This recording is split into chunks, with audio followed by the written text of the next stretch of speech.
നമസ്കാരം. ഇന്ന് സംഭവിച്ച പ്രധാനപ്പെട്ട 10 വാർത്തകളിലേക്ക് ടുഡേയ്സ് ഹൈലൈറ്റ്സ് ആരംഭിക്കാം. സ്വാഗതം. കാട്ടാന ആക്രമണത്തിൽ കൊല്ലപ്പെട്ട വാച്ചമരം ആദിവാസി കോളനിയിലെ ഊരുമുപ്പന്റെ ഭാര്യ വത്സലയുടെ മൃതദേഹം സംസ്കരിച്ചു. രാവിലെ ചാലക്കുടി താലൂക്ക് ആശുപത്രിയിൽ പോസ്റ്റ്മോർട്ടം നടത്തി മൃതദേഹം ബന്ധുക്കൾക്ക് വിട്ടു നൽകി. തുടർന്നാണ് കോളനിയിലെത്തിച്ച് സംസ്കരിച്ചത്. പെരിങ്ങൽകുത്തിൽ സ്ത്രീ കൊല്ലപ്പെട്ടത് മഞ്ഞക്കൊമ്പന്റെ ആക്രമണത്തിലെന്ന് നിഗമനം. വാച്ചമരം കോളനിയിൽ ഊരുമുപ്പൻ രാജന്റെ ഭാര്യ വത്സലയാണ് കഴിഞ്ഞ ദിവസം മരിച്ചത്. പ്രദേശവാസികളുടെ മൊഴിയുടെ അടിസ്ഥാനത്തിൽ വനംവകുപ്പ് അന്വേഷണം ആരംഭിച്ചു. കലാഭവൻ മണി വിട പറഞ്ഞിട്ട് ഇന്ന് 8 വർഷം. ചാലക്കുടിയിൽ വിവിധ സംഘടനകൾ അനുസ്മരണ ചടങ്ങുകൾ സംഘടിപ്പിച്ചു. കലാകാരന്മാരുടെ സംഘടനയായ ഫേസ് ചാലക്കുടിയുടെ പ്രഥമ കലാഭവൻ മണി പുരസ്കാരം ഗായകനും മിമിക്രി കലാകാരനുമായ കലാഭവൻ ജയന് നൽകി. കാരുണ്യസ്പർശം കലാഭവൻ മണി അനുസ്മരണം മനോജ് ഹിനസ് ഉദ്ഘാടനം ചെയ്തു.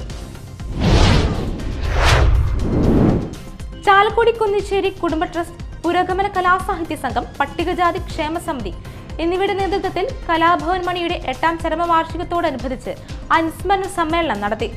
ചലച്ചിത്ര സംവിധായകൻ വിനയൻ ഉദ്ഘാടനം ചെയ്തു.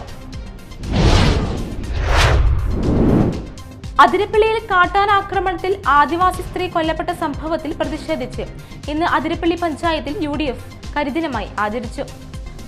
രാവിലെ 6 മുതൽ വൈകിട്ട് 6 വരെയായിരുന്നു കരിദിനാചരണം. ഗതാഗതമടക്കമുള്ള ആവശ്യ സർവീസുകളെ ബാധിക്കാത്ത രീതിയിലാണ് കരിദിനം ആചരിച്ചത്.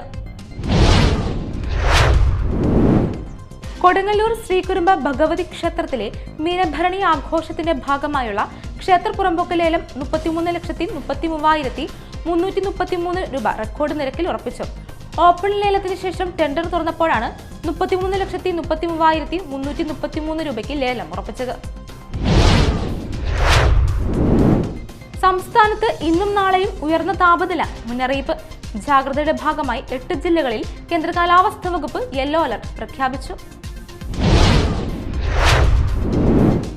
ആലുവ ശിവരാത്രി ആഘോഷത്തിനുള്ള ഒരുക്കങ്ങൾ പുരോഗമിക്കുന്നു.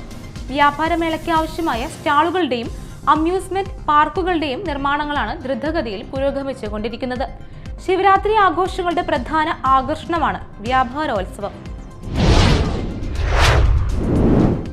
മാള ഗ്രാമപഞ്ചായത്തിലെ കുടിവെള്ള വിതരണത്തിലെ ഗുരുതരമായ വീഴ്ചകൾ അടിയന്തരമായി പരിഹരിക്കണമെന്നും ആഴ്ചയിൽ ഒരിക്കലെങ്കിലും കുടിവെള്ളം എത്തിച്ച് ദാഹം അകറ്റണമെന്നും ആവശ്യപ്പെട്ടുകൊണ്ട് മണ്ഡലം യൂത്ത് കോൺഗ്രസ് കമ്മിറ്റി ജലനിധി ഓഫീസിന് മുന്നിൽ കുത്തിയിരിപ്പ് സമരം നടത്തി.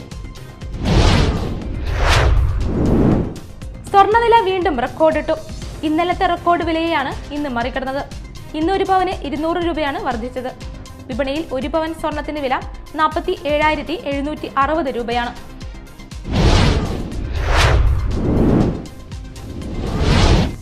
ഹൈലൈറ്റ്സ് വാർത്തകളുടെ വിശദമായ റിപ്പോർട്ട് അടുത്ത ന്യൂസ് റൗണ്ടപ്പിൽ കാണാം. ടുഡേയ്സ് ഹൈലൈറ്റ്സ് ഇവിടെ സമാപിക്കുന്നു. നമസ്കാരം.